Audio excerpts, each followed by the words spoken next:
It was a Black Sunday in Lagos when a pipeline explosion occurred at Abule in Amuwo-Dofi Council area of the state. The massive blast that came with that explosion rocked neighboring areas and destroyed several buildings, including a church and a school hostel. Now, this explosion is coming barely 2 months after a similar pipeline explosion at Ekoro-Ilepo axis of the state. The Abule pipeline explosion was, however, different in many ways, as it has been described by many as the worst explosion so far in terms of the magnitude of destruction. About 20 people lost their lives, property worth millions of naira destroyed, many hospitalized. On this week's edition of Environment Today, we will be bringing you stories on the pipeline explosion. Behind me here, you can see a private school owned by the Catholic Church, Bethlehem Girls Secondary School, all for boarders. All the girls here are boarders. Also here you have a private hotel that has been devastated by this explosion.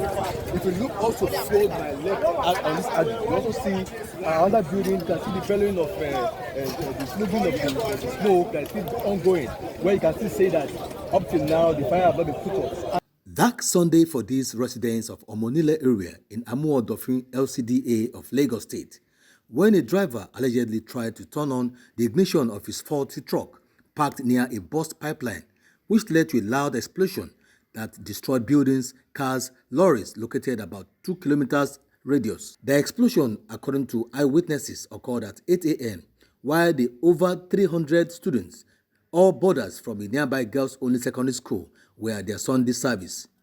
The loud explosion, coupled with the vibration, affected over 100 houses close by. So this morning there is one truck that's passing this way. So the truck, all of a sudden, the truck sank. He's dragging himself to bring the truck out. So before you know it, the pipeline exploded. These respondents say they are among the early callers that recovered 5 female students from the collapsed school building, all dead, while many others sustained serious injuries. They expressed fears that many students may still be buried under the rubble. The unfortunate thing right now is that even as we are speaking, there are 101 souls still trapped under the collapsed buildings. And so quite unfortunate that even the various forces we have on ground is not doing anything to rescue those lives. Fire service from the various stations frantically brought the situation under control, as security operatives kept eagle eye for miscreants who may want to take advantage of the situation. Some affected residents were busy salvaging what remained from the rubble. What we know is that it affected a lot of buildings here. A lot of buildings affected, a lot of buildings, and we have casualty figure as at now. We have been more or less we've recovered about seven bodies as at now. And before we can say this is the final, until when we are able to get access to all the buildings.